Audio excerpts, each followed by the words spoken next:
Hello, everyone. Welcome to How to Read Chinese Poetry podcast. I'm Zong-qi, the program host. In this podcast program, my colleagues and I aim to introduce cutting-edge scholarship on Chinese poetry to a broad general audience. We will present 52 episodes covering the major poetic genres developed over China's long history.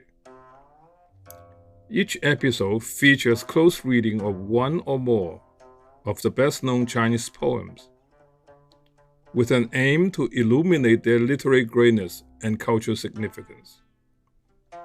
For all the discussed poems, Chinese text, English translation, romanization, and brief notes are provided at our website, howtoreadchinesepoetry.com.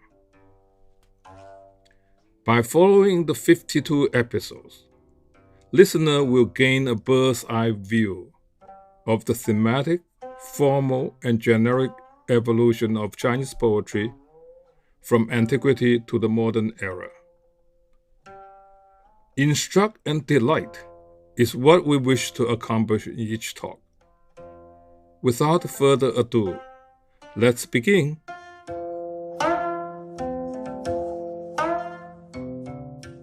Now, let's get started on the second topic, the Book of Poetry and Diplomacy.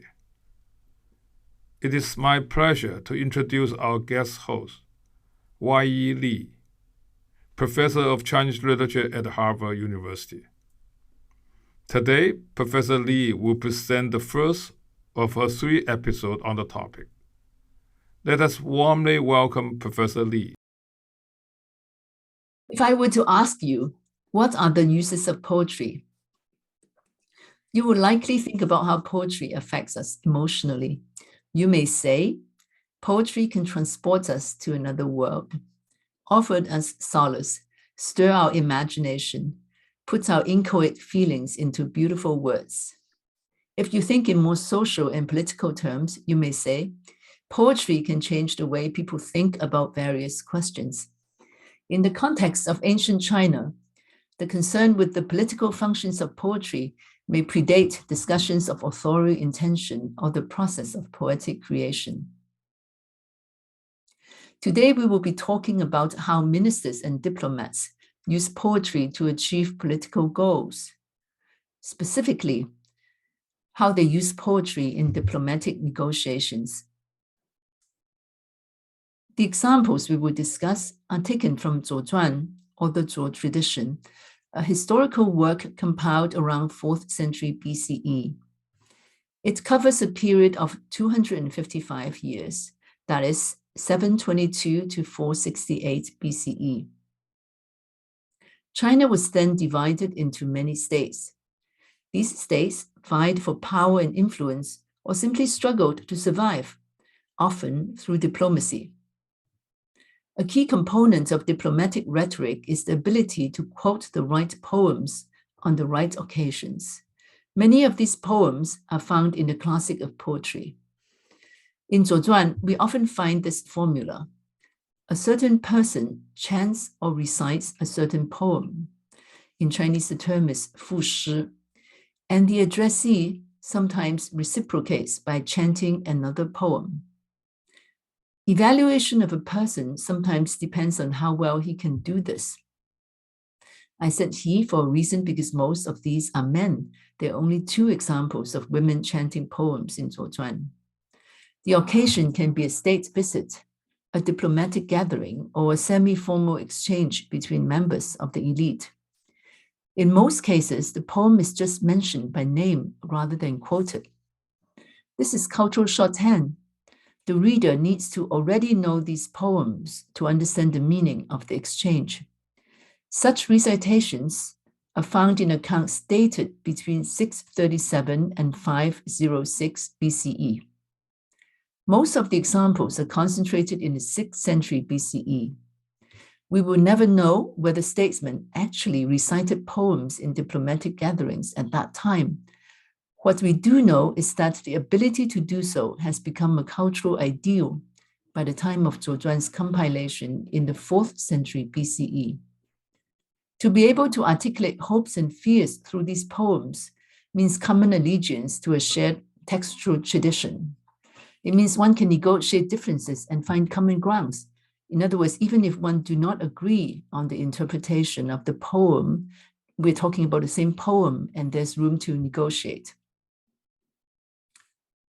In this episode, the theme is, who is the barbarian?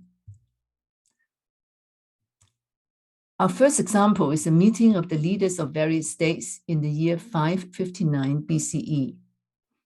Jin is the most powerful state at that time, and the Jin leader, Fan Xuanzi, presides over the gathering. On the eve of the formal meeting, Fan Xuanzi accuses Zhu, the leader of the Rong barbarians, of leaking Jin's secrets and making other states turn against Jin. Fan Xuanzi says to Zhu, "We were good to you. We gave you land 80 years ago. You are ungrateful, and we will not let you take part in the meeting tomorrow." Zhu's reply is very interesting. He says, "First, let's get the history straight. The land you gave us back then was just wilderness. We cut down the brambles and turned it into useful land. We, the Rong, in other words, are not a wild people. We are the agents of civilization. In addition, we helped you in the past." And then there's the barbarian question. Zhu says, "We're too different from you. You don't have to worry about us." And here I quote Zhuang, "Our drink, our food, our clothing, and our regalia are all different from those of the central states. We do not exchange gifts with the central states, and our language and theirs do not allow communication. How can we possibly harm you? Not to participate in the meeting will be of no consequence to us. It is no cause for grief." He chanted blue flies and withdrew, end of quote. He is saying, since we're so different, if you try to isolate us, it's no big deal. But this statement about difference is ironic. If Zhu can chant a poem that comes to be included in the classic of poetry, it means he can master the cultural and textual heritage of the central states. He also makes the point that the Rong, the supposed barbarians, are also descendants of the ancient sage kings.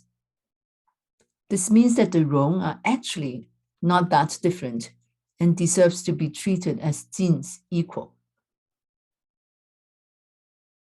Let's take a look at Blue Flies, the poem that Zhu chants.